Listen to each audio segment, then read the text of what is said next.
أعوذ بالله من الشيطان الرجيم ومن الناس من يعجبك قوله في الحياة الدنيا ويشهد الله على ما في قلبي وهو ألد الخصام وإذا تولى سعى في الأرض ليفسد فيها ويهلك الحرث والنسل والله لا يحب الفساد وإذا قيل له اتق الله أخذته العزة بالإثم فحسبه جهنم ولبئس المهاد ومن الناس من يشري نفسه ابتغاء مرضات الله والله رؤوف بالعباد.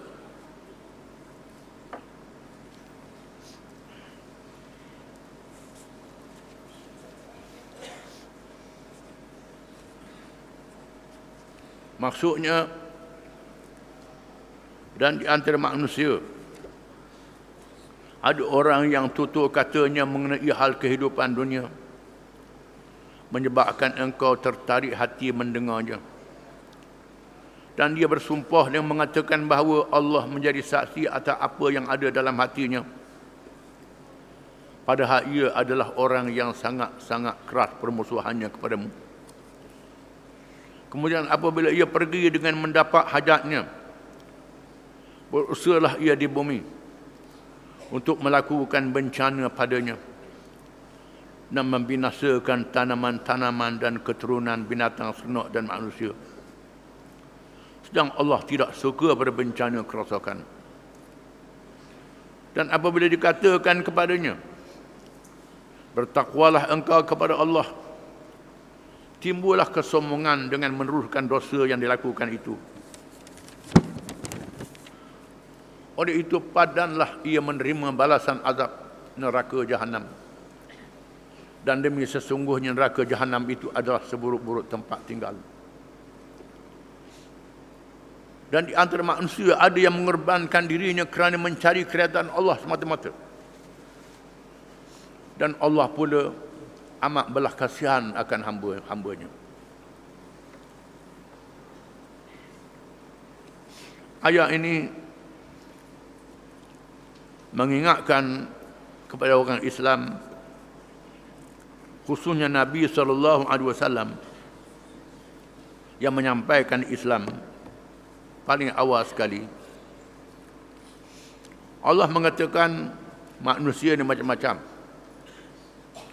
Ada yang beriman sungguh-sungguh beriman, ada yang beriman bohong, iaitulah orang-orang munafik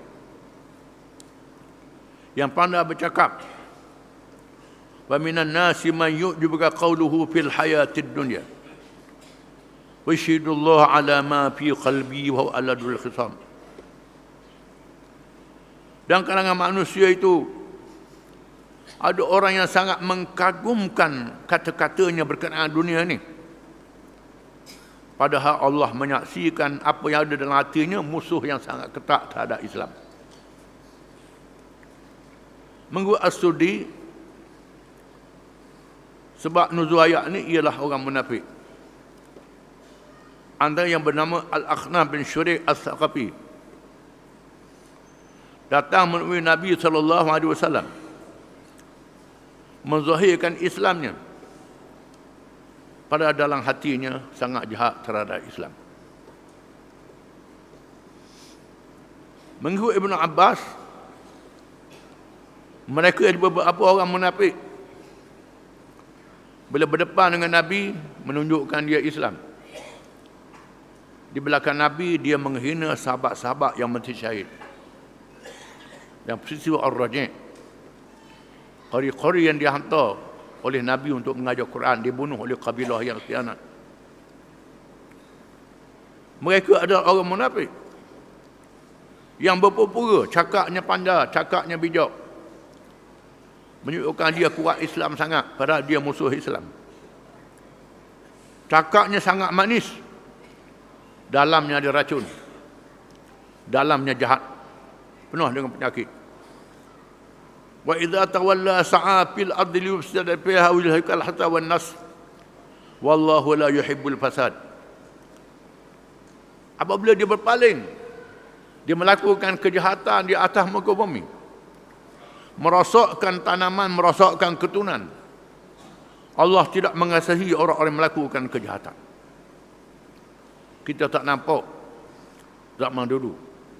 Zaman sekarang berlaku. Terdapat orang-orang yang sangat bijak cakap-cakap dia. Mengampu pada yang berkuasa, yang memerintah. Dia ni orang baik sangat. Berilah pada dia projek tu, projek ni. Bila dapat, kerja dia tebang pohon kayu. Kerja dia merosakkan sungai, merosakkan paya, merosakkan hidupan manusia, mengadakan industri yang memusnahkan kehidupan manusia. Dalam dunia hari ini kita menyaksikan. Memanglah jenis ni bijak sangat. Memang cerdik pun. Cerdik, pandai. Hak bodoh-bodoh tak boleh. Benda-benda yang besar nak cerdik lah boleh. Tapi menggunakan cerdik dia untuk kejahatan, bukan untuk melakukan kebaikan di atas muka bumi. Mereka sangat jahat, kata Allah Ta'ala. Orang munafik ni bukan saja zaman Nabi, termasuk di zaman yang kemudian pada Nabi.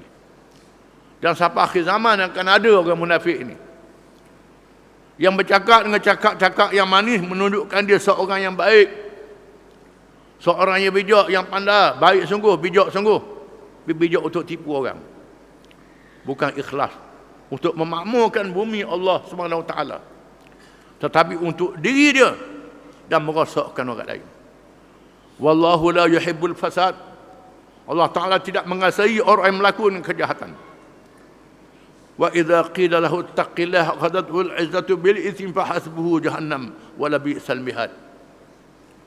Dan apabila dikatakan kepada mereka, takutlah kepada Allah, jangan buat kerja ni takut ke Tuhan, jangan menipu ni takut ke Tuhan, menyebabkan dia sombong dengan dosa itu. Dia sombong dengan dosa itu. Dia berasa dia bijak, dia cerdik, dia pandai. Sombong dia, takabur dia. Ini perangai dia. Fahasbuhu jahannam, cukup bagi mereka neraka jahannam pada hari kiamat. Allah Ta'ala beri gambaran yang keras. Fahasbuhu jahannam, cukuplah untuk mereka ni neraka jahannam. Wala bi'sal mihad, seburuk-buruk tempat. Mereka yang khianat terhadap Islam, terhadap umat, kerja dia bukan untuk Islam, tapi untuk merosakkan Islam. Bagi diri dia, mendapat kesenangan bagi dia. Ini berlaku zaman Nabi, berlaku zaman bila-bila. Bila tak boleh harta rampasan perang, harta tak boleh ghanimah, tak boleh bagian, mereka akan marah. Beri bahagian, mereka tidak melakukan kebaikan, tetapi melakukan kejahatan. Tak ada faedah untuk Islam dan umat. Mereka ini jaga fahasbuhu jahannam, cukuplah bagi mereka neraka jahannam, wala bi'sal mihad, seburuk-buruk tempat bagi mereka. Wa minan nasi man yashri nafsahu ibtigha'a mardatillah wallahu ra'ufun bil ibad.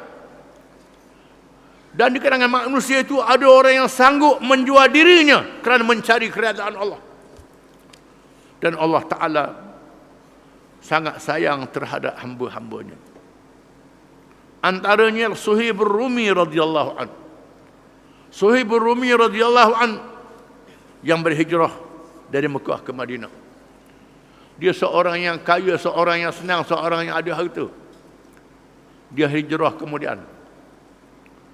Sampai tengah jalan terserempak dengan badan tentera musyrikin. Lalu dia berundur nak naik atas bukit. Dan dia seorang pemanah yang handal. Seorang pemanah yang handal. Dia duduk atas bukit, dia kata kepada orang kafir, mari dekat, aku panah. Kamu tahu aku ni seorang pemanah yang handal. Aku boleh panah seorang-seorang, kata Suhaib. Lalu mereka kata, wahai Suhaib, kami sanggup lepasmu. Musrah hartamu ada di Mekah. Kedamu, hartamu yang ada di Mekah itu serah ke kami. Kami akan bebaskanmu. Lalu Suhaib menyerahkan hartanya. Ambillah harta aku, ambil. Ambil harta aku.